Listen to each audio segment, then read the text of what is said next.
Welcome to the Coach and Crew Show. Get ready to take things to the next level. And now, the host of the Coach and Crew Show, the coach, Charlie Krause.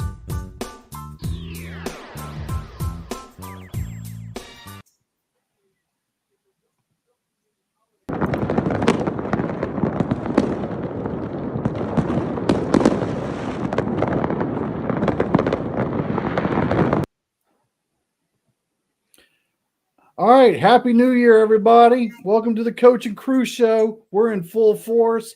Tantor and Byron are joining us for a very fast edition. The Rose Bowl just concluded with an exciting overtime victory by the Michigan Wolverines, who did nothing the entire second half until the final drive, came back and tied it. Special teams oopsies later. They still were in position, scored on their first possession, and then held Alabama to on fourth down, and now Michigan is playing for the national championship. With that, welcome. We're going to make things fast, so we're going to just jump right into commentary. I do have already two special requests we need to get to along the way, but we'll let special guest Byron start us off with Michigan, and then his Texas Longhorns kick off next. So what are you looking forward to in the second game before we talk about the first game? Oh, I'm looking forward to seeing these offensive and defensive lines finally get at it. They've been chirping all media week long, and even referencing last year's bowl season where Washington got the better of the Longhorns. So we will see what happens in this year. So let's go Longhorns. Also, I thought that was live footage from Michigan. Didn't realize that was New Year's fireworks. I thought that was Wolverines fireworks. All right, Phil, what was your takeaway from the game that just ended? The whole second half, I was saying, Michigan blew this game because you can't let Alabama, you get them down. You dominate the first half, but you let them stay in the game. When you get Alabama down, you got to put them away. And we've seen too many teams this season let them stay in the game, and then Alabama finds a way to win. Auburn Tigers come to mind. So you can't do that. You have to put them away. And I just think that Alabama got out-coached at the end. I thought that was some horrible play calling on offense at the end, both the end of the game and at the end of overtime. Michigan deserved it. I think it came down to two things. One, I thought Michigan's special teams was going to find a way to royally screw things up. Boy, they almost did too. Boy, God, yeah. They're horrible. But if you asked me to rank the four quarterbacks, it would be 1, 2, 3, and 7, with Milroe being 7. And he was finding ways to make me nervous throughout. And maybe the better team with the better quarterback advanced. I don't know. The better team with the better lines. The offensive line for Alabama got dominated by the defensive line of Michigan. That's for sure. And I thought Michigan's offensive line actually did a good job opening up holes to run through against Alabama's defensive line. Neither one had offensive juggernaut performances, but Josiah Stewart, Coastal Carolina product, did get one of their Michigan's 6 sacks. And when was the last time you heard Alabama taking 6 sacks in a game? Their O-line was just junk. Bottom line. And I think Milroe was kind of scared. He was seeing ghosts out there. You could tell he was staring at the rush the entire second half and just trying to bail on the line the entire time. And his deep balls were just jump balls. They weren't like good long passes. Exactly. Like I said, if I had to rank the quarterbacks, it'd be 1, 2, 3, and 7, or whatever the first number I used. Milroe, I think, is clearly the weakest. But now we get to the battle of the other quarterbacks. So who you taking between Penix and Ewers if you had to choose between those two QBs? Who you taking? If I'm picking Texas to win, I guess to answer your question. Well, that's a team. That was a team thing. You picked that team. So just quarterback wise, because I know you heart Penix. No, that's me. I also like. I'm trying to choose between single barrel malt Jack or 3 beers by half. That's my choice right now. Single barrel. Go single barrel. Probably. Who cares if you have to work Tuesday? I do. I think here's what I think. Game 1 was the defensive game. Game 2, you're going to see the offenses everywhere. Well, I hope so. So I have to make special shout outs from Roland D from Parts Unknown wanted me to make this reference that, to quote Dorian Green, Georgia defecated all over Florida State. So Facts.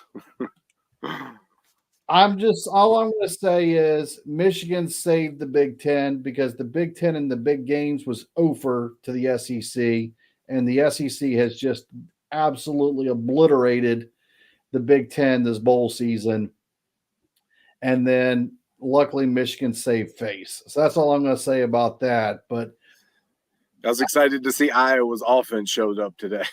Yeah. Same one that's been expected all year. I mean, seriously, did you expect them to score? Nope. I didn't. Nope. And guess what? That's the I got a FanDuel correct on that one for that. I mean, I didn't expect them to score. I had that as the third game on YouTube TV down at the bottom when you put together your games that you're watching. That was the one at the bottom that I didn't have sound on. And I was just saying, okay, it's like a pinball game with seeing how many points Tennessee can put up because we know there's not going to be any answers there. And Tennessee's defense scored more than Iowa's offense. Yes. And then Ole Miss put Penn State going into the game had the number 3 scoring defense and the number 3 total defense in the nation with, playing a Big Ten schedule. Yet they gave up the most yards and most points, and Lane Kiffin put on the brakes. So Ole Miss dominated. Tennessee dominated. I told you that the Nittany Lions were nothing but an urban myth all season. Oh, they weren't anything. I have no respect for the Big Ten this season. Oh, and my favorite. Or you respect Maryland as a team? MIZ. Just curious. Well, 1, Maryland's still not a real Big Ten school. 2, we already know how I feel about Maryland's opponent. So I'd ask. Maryland sponsored that question. Maryland got the bye for that one. Well, what did you think about your boy Bo Nix putting it on Liberty? Love it.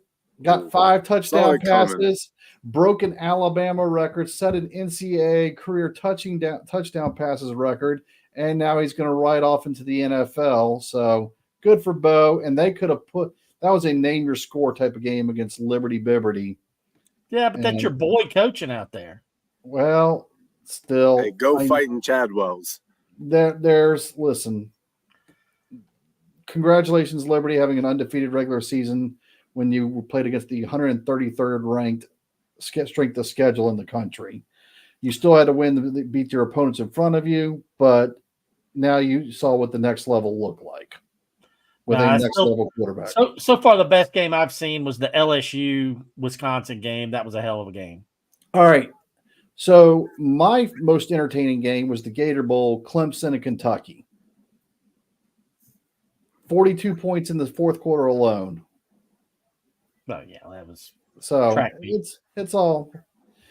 right. Michigan advances. Byron, can we assume you're taking Texas? Let's go Texas. I Phil, did who we taking? Win. I think Michigan is going to take it all because they want to be the bully. They want to have a knife fight in the phone booth. And they did that against Alabama Crimson Tide, and nobody can sit there and just beat on each other and beat Alabama, and Michigan just did it.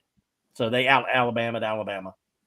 All right. Hey, don't bring a knife to a gunfight. What about the Sugar Bowl? Who are they going to beat in the championship? I hate to say it. I think Texas is going to beat Washington, but I'm really rooting for Washington on that one. But I think Texas is the better team. Yeah, it's a coin flip for me, though. I've got Texas as well. So the coaching crew curse has officially been applied to Texas. Oh, man. Put all your money on Washington then if we all took Texas. All right, I hate that they're taking it personal that they're underdogs. Yeah. NFL push week, or the playoff push, is now coming up, where the Arizona Cardinals just helped the Dallas Cowboys win the division. The Cardinals were named the NFL Team of the Week. They upset the Eagles. Lamar Jackson pretty much just sealed his rights as NFL MVP for the season with the Player of the Week, throwing 5 TD passes. Defensive player of the week went to Tyreek Stevenson of the Bears, who got 2 interceptions against the Falcons. And then 6 field goals later, Harrison Buckner helped the Chiefs remember how to get a victory. Our power rankings. Georgia Tech, dude. Butker, I don't even know her. Yeah. Well, I was going to say Isaiah Likely had the best grab for a touchdown as well for the Ravens. Here's what scares me. 1 through 5, Phil and I had the identical picks for in our power rankings that we see eye to eye on the NFL power rankings. That's scary. And then here's the playoff push as we see it. Lots of games still to be decided. Baltimore and San Francisco's have locked up the 1 seeds. Kansas City's locked at the 3, and Cleveland is locked at the 5. The rest are still wiggle rooms away, depending on what happens. What are we seeing that final week, final push, Phil? God, I just hope Dallas beats the Washington Commanders next week, and that's my big thing. But the Cowboys at home, that's dangerous. San Francisco has got to win and clinch home field advantage to get into the Super Bowl, because we all know that I have San Francisco as a future bet going to the Super Bowl. And I think in week 2, somebody was giving Tantor shit about having the Cleveland Browns ranked. Hey, it's been a long season. I'm just saying, at that time, I have them higher than you do at this point, I'm pretty sure. I don't care who their quarterback is. With a 4th-string quarterback. Joe Flacco is a Super Bowl champion. Team. He has one of the best postseason runs in history. If you go look at his numbers, that postseason, go get another one, Joe. Go get another one. Root for Joe Flacco. You know, it's hard not to root for Cleveland. It just is. It's just hard not to root for Cleveland. We'll see. I mean, talk about just unlucky fans. Their franchise left to go win multiple Super Bowls as the Ravens. Like, man, I hope they can win something. I've been calling that one since week 2. Well, good for them. While we have it, all right. So let's do our makes and misses. Where's Miami at? You got Chubb just tore his ACL. When they're beat up, like they're Jekyll and Hyde. I don't know about the Dolphins. You know, all the what do you call that, services have Buffalo winning the AFC East and jumping Miami next week. Everybody thinks that Buffalo's going to beat them. Hey, listen, that's the one thing I'm standing on. They were my preseason pick for the AFC East. And Phil, you and I went back and forth. You were on Team Miami. I was on Team Buffalo. Well, Miami, they're made of China and they're broke. And there's nothing you can do about that. The season got them. Yep. Bottom line. Well, shout out to Gardner Minshew and Minshew Mania in Indy. They have to play the Texans this week. NFL scheduling somehow. Who would have thought that would have been a headliner?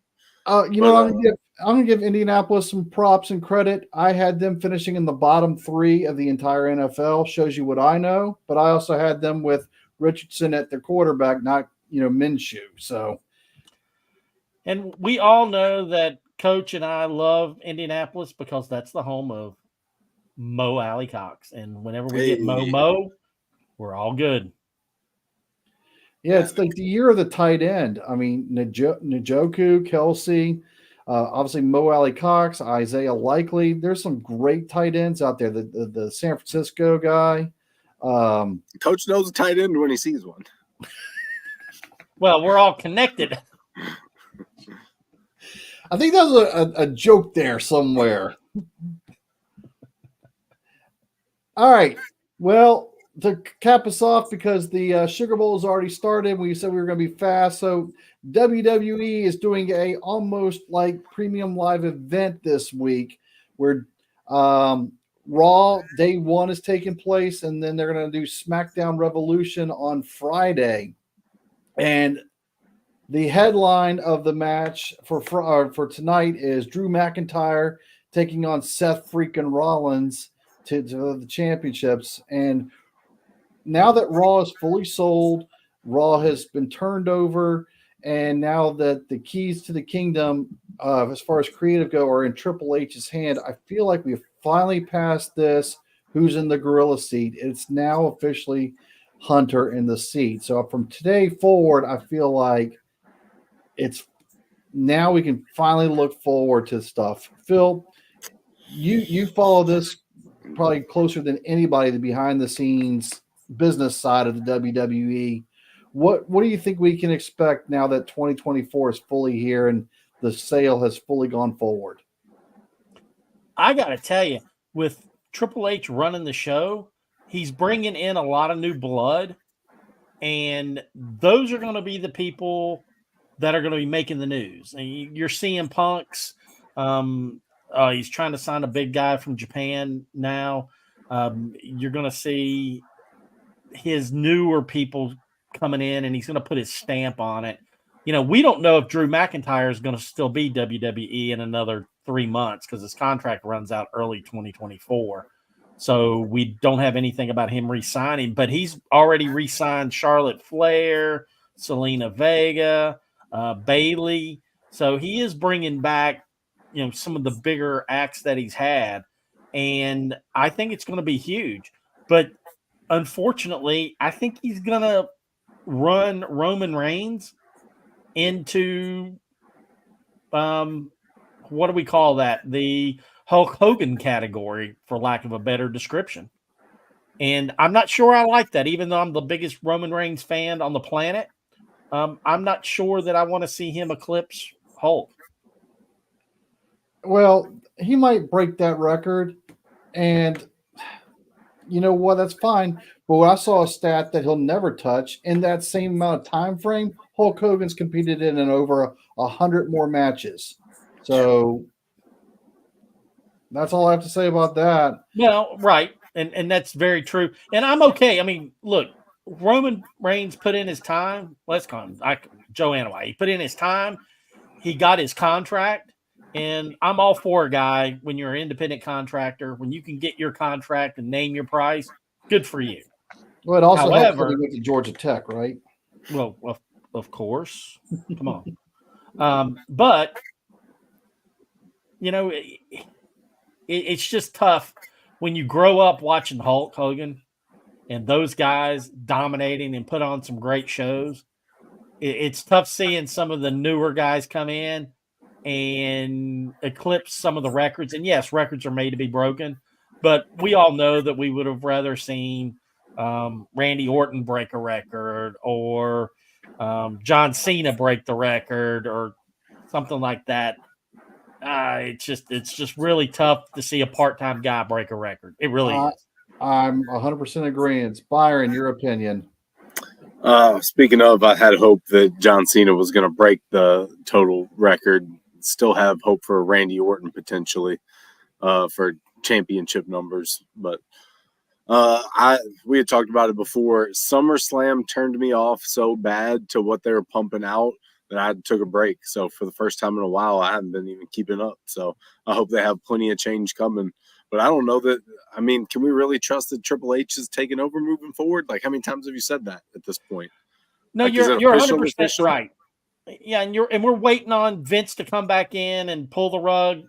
He's Lucy pulling the football from Charlie Brown. All right, and we're just waiting on Vince to come in and be a complete dick Vince move. But we see Triple H really put on some great matches in the ring, and we're back to watching them. The world's greatest athletes, I think, are in WWE. And we're watching them use their talent, skills, acting ability, and the ability of hitting their mark every time, one stunt, putting their life on the line, which they do, especially if you have to wrestle the guy from the Fight Club, because he's broken some necks out there. So you're seeing the best athletes out there today, and they're putting it on in the ring, and that's a Triple H thing. And Vince had no desire to see great stuff in the ring. He likes his vignettes and all that other crap, behind the scenes stuff. No, Triple H wants to see in-ring product, and it's been great. And apparently there's what they're planning for, and maybe even happening tonight, maybe even happening in the next few minutes, there's apparently a major surprise return happening tonight. My gut feeling is The Rock returns tonight, and he sets up a segment with Roman for Mania. And if that's the case, I don't see Roman dropping the belt till next year's Mania, and they're just going to extend the story forever. Yeah, I don't think he drops it now. I mean, you've got Dwayne and Stone Cold. You've got their clone now with LA Knight. Yeah. So he's one of my favorites that's out there, and he's bringing it right back to the Attitude Era. I just don't think Triple H is ready to give him the keys to the company and one of the flagship belts yet. I'm going to say this real quick, and then we're going to pretty much say our goodbyes.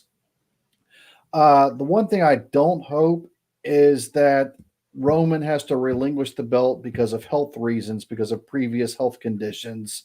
I hope they make that decision before anything. And I'm not saying anything's going to happen to Roman, but if it does, that's not a good way to say goodbye to that championship run. That's all I'm going to say about that.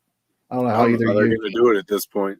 I thought they had the perfect shot with Cody, and when that didn't go through, I was like, that was it. Like, that was the perfect wrap-up point to it. I agree with you 100%.